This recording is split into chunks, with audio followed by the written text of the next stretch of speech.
Hola, ¿qué tal? ¿Cómo están?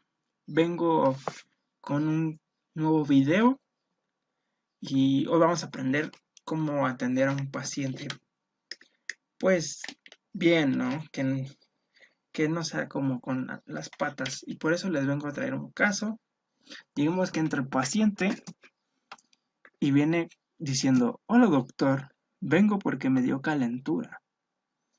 Entonces, tú como profesional vienes y contestas con estas opciones. A.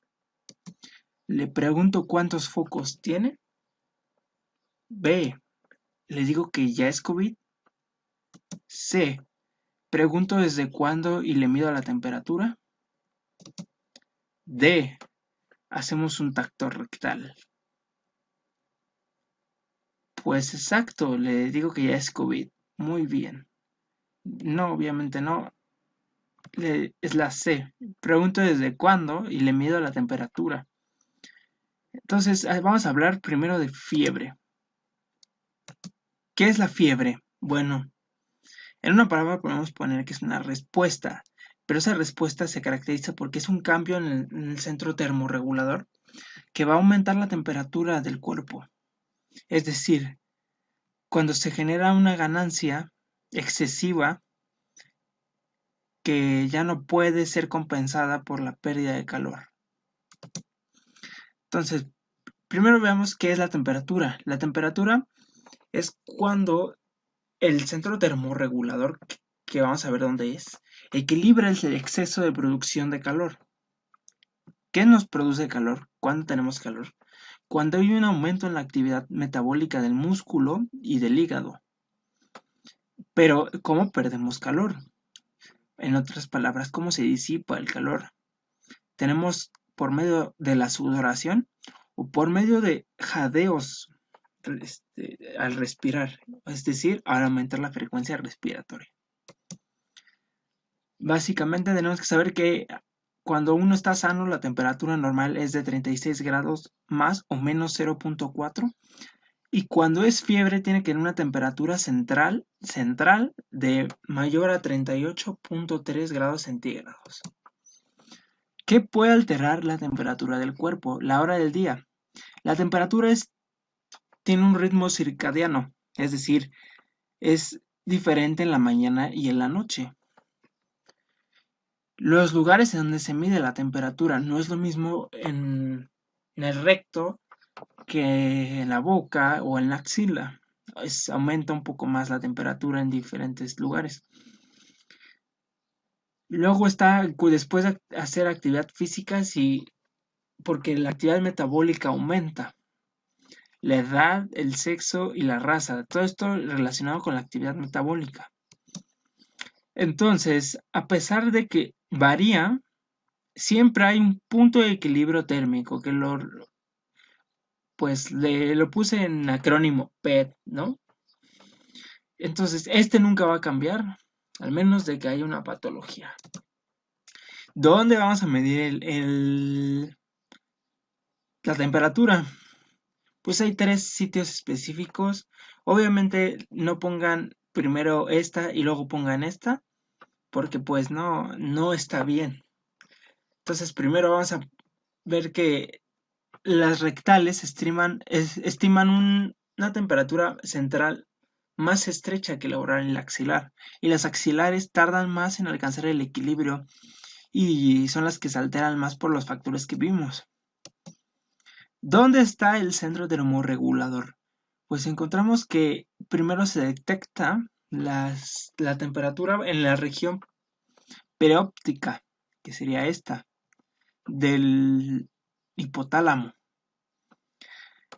Y esto va a mandar señales en el sistema nervioso central, o sea, por neuronas que son sensibles al frío y al calor y los va a enviar a los siguientes núcleos, que son el anterior o al posterior, que es el 3 y el 8. El 3 va a aumentar el calor y el posterior va a disminuirlo. Todas estas son por el sistema autónomo. Entonces, sabemos que el sistema autónomo va a realizar Pues una respuesta. El mecanismo para aumentar el calor es por medio del simpático. ¿Cuál es el núcleo? Núcleo anterior. ¿Ok? Entonces, si es por el simpático, va a haber una vasoconstricción de la piel, una piloerección y menos sudoración, porque la sudoración disipa el calor. Va a haber una contracción muscular, una termogénesis sin temblores y la acción de buscar ropa para pues aumentar el calor. Ah, sí, y cuando es mecanismo de pérdida de calor sería todo lo contrario.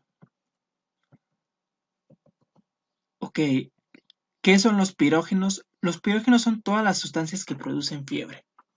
Se clasifican en dos, en exógeno y en endógeno. Exógeno es que está todo afuera, ¿no? Fuera del huésped, y endógeno es que lo produce dentro del huésped.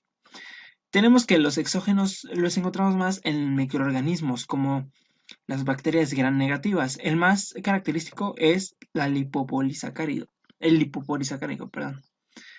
Y el muramil dispiptidasa lo encontramos como uno de los superantígenos en el Staphylococcus aureus y Streptococcus. Y el endógeno encontramos que son todas las citocinas. Son todas las citocinas inflamatorias, como las interleucinas 6, 1, interferón gamma y factor neurotrópico ciliar o factor de necrosis tumoral alfa. En contrario, tenemos los criógenos, que son los que evitan la elevación excesiva de la temperatura. ¿Cuáles son los criógenos? El cuerpo está hecho para contrarrestar por homeostasis, ¿no? Entonces, si tenemos citocinas inflamatorias, estas son citocinas antiinflamatorias, como interleucina 10, hormonas como las que son corticotrópicas, como que vienen de PUMP, como hormona estimuladora melanocitos alfa o hormona corticotrópica o la hormona liberadora de corticotropina. Estas son hormonas, ¿no? Estas son citocinas. Y estas serían neuroendocrinas, como neuropeptido Y, pombecina y tiroliberina. El citocromo P450 es importante porque también vemos que hay fármacos que si le estimulan, pues permiten que no haya una liberación de calor. ¿Cómo funcionan los criógenos? Pues ya que tenemos que son antiinflamatorias, hormonas y neuroendocrinas, debemos saber que los que son por citocinas inhiben la síntesis de citocinas pirógenas, bloquean como los glucocorticoides, y los que son antagonistas de los receptores de citocinas no permiten la liberación de interleucinas. Estas sería por hormonas y esta sería por citocinas. Aquí digamos que aumentamos la sensibilidad de las que son criógenas para que haya más pérdida de calor. Ok, entonces para el calor tenemos que es una fisiopatología. La fisiopatología lo podemos dividir en dos vías, humoral y neural. La humoral tenemos que es por medio de hormonas o por citocinas. PAMPs, que son los patrones moleculares asociados a patógenos, son aquellos antígenos que encontramos en los microorganismos, como lo vimos que es el LPS. ¿Qué era el LPS? Un pirógeno exógeno, ¿ok? Y la señal, son señales. Para toda señal tenemos que tener un receptor. Este receptor va a ser, en este caso, para el LPS, un receptor tipo TOL. En específico, para este sería 4. ¿Y dónde vamos a encontrar estos receptores? En la barrera hematoencefálica. Pero la barrera hematoencefálica la encontramos en varias partes del cuerpo. Bueno, más que nada del cerebro. en específico las vamos a encontrar en los capilares fenestrados de los órganos circunventriculares. ¿Cuáles son los órganos circunventriculares?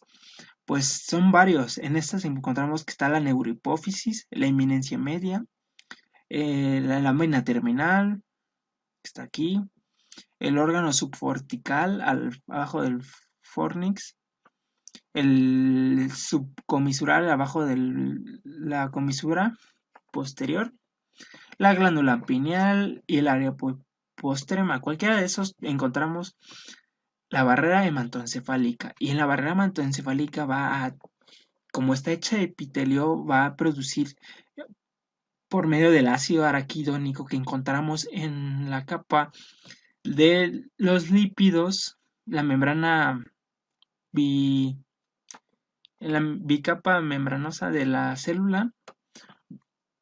El ácido araquidónico se va a convertir en una muy importante que tienen que tener presente, que es la prostaglandina E2. Y esta prostaglandina E2 no solo se encuentra en el cerebro, también lo produce el hígado, que ahorita les voy a explicar cuál es su importancia. ¿Quién es una señal? Entonces necesitamos a un receptor. ¿Qué receptor va a ser? El receptor EP3 en el área preóptica. ¿Cuál era el centro de termorregulación? El área preóptica. Muy bien, en el hipotálamo. Y esta va a enviar por medio de neuronas térmicas al hipotálamo anterior para aumentar la temperatura. Bueno, eso sería todo. Voy a sacar otro video en el que explique más. Por favor, suscríbanse y hasta luego.